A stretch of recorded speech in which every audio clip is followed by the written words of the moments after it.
For most of human history, war didn't exist. Not because humans were peaceful by nature, not because they were too primitive to organize violence, but because the world they lived in simply didn't give them a reason to fight in the way we understand fighting today. The first humans were nomadic. They moved constantly, following game, following seasons, following water. A group of 20 or 30 people moving across a landscape that stretched in every direction as far as anyone could walk in a lifetime. If you encountered another group, the easiest thing to do was move. There was no land to defend. There was no food stored that someone could steal. There was no reason to stand your ground when the entire continent was available to walk away into. This is not a theory. This is what the archaeological record shows. For the first 200,000 years of human existence, there is almost no evidence of organized violence between groups of humans. Individual injuries, yes. Personal conflicts, certainly. But war, as a systematic organized attempt by one group to destroy or dominate another, is almost completely absent from the fossil record before a very specific moment in human history. That moment was agriculture. To understand why agriculture changed everything, you need to understand what life looked like before it. Hunter-gatherer groups were small, typically between 20 and 50 people. They were mobile, they shared everything, and crucially, they had almost nothing that could be taken from them. Anthropologists studying modern hunter-gatherer groups consistently find the same pattern. These societies have almost no concept of territorial ownership. The landscape is used, not owned. A group might return to the same berry patch every season, or follow the same river corridor year after year. But if another group arrived first, the response was almost never violence. It was negotiation, avoidance, or simply moving on. Violence did exist. The skeletal remains of early humans show healed fractures, puncture wounds, blunt force injuries. People hurt each other, in personal disputes, in moments of rage, in competition over mates. But these were individual events, not organized campaigns, not war. The reason is simple. War requires something worth fighting over. And for 200,000 years, nothing was worth fighting over in the way that would justify organized group violence. The landscape was enormous. The population was tiny. If conflict arose, the rational response was always to walk away.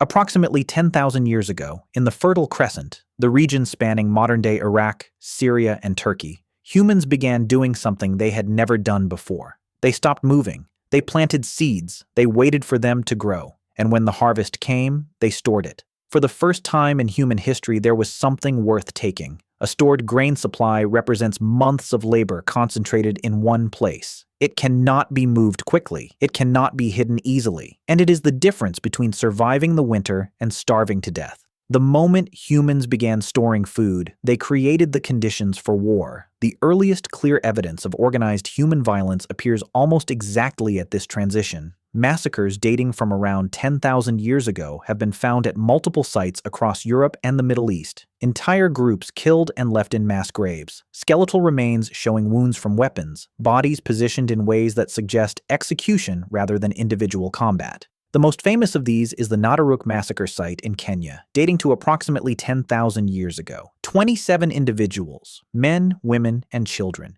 killed with extreme violence and left where they fell. The injuries are systematic. This was not a fight. This was an attack. The transition from individual violence to organized war required several things that hunter-gatherers simply didn't have. First, territory. You cannot fight a war over land you don't own. The moment humans claimed land, this field is ours, this river is ours, this village is ours, they created something worth defending and something worth attacking. Second, surplus. You cannot sustain a war without extra food. A hunting party needs to eat every day. An army needs to be fed while it travels, while it fights, and while it waits. Only agricultural societies produce enough surplus to feed non-productive warriors. Third, hierarchy. Hunter-gatherer societies are remarkably egalitarian. Decisions are made collectively. Nobody has the authority to order other people into danger. Agriculture created leaders, and leaders could organize violence in ways that a flat social structure never could. Fourth, something to lose. The psychological driver of war is not aggression.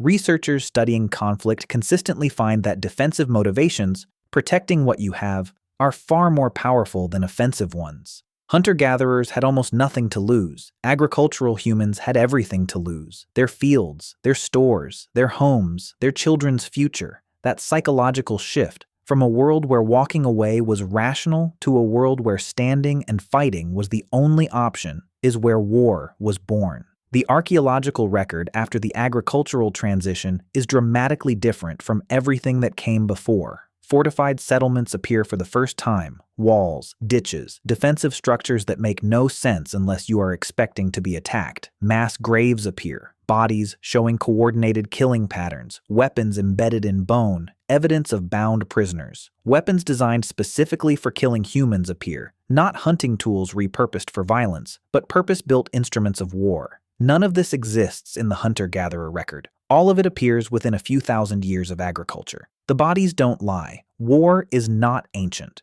War is not built into human nature from the beginning. War is an invention, as deliberate and as consequential as the wheel or the written word. It was invented when humans created something worth fighting over and lost the ability to simply walk away. Here is what the evidence actually shows. Humans are capable of extraordinary violence. That capacity was always there. But for 200,000 years, the conditions that trigger organized violence between groups simply didn't exist. Agriculture didn't make humans violent. It made violence rational. It created the economic and territorial conditions under which war made sense, where the cost of fighting was lower than the cost of losing what you had built. Every war in human history, every empire, every conquest, every border dispute, every conflict over resources, traces back to that first planted seed, to the first human who looked at a field they had cleared and a harvest they had grown and decided, "This is mine, and I will kill to keep it." For 200,000 years before that moment, nobody owned anything, and nobody went to war.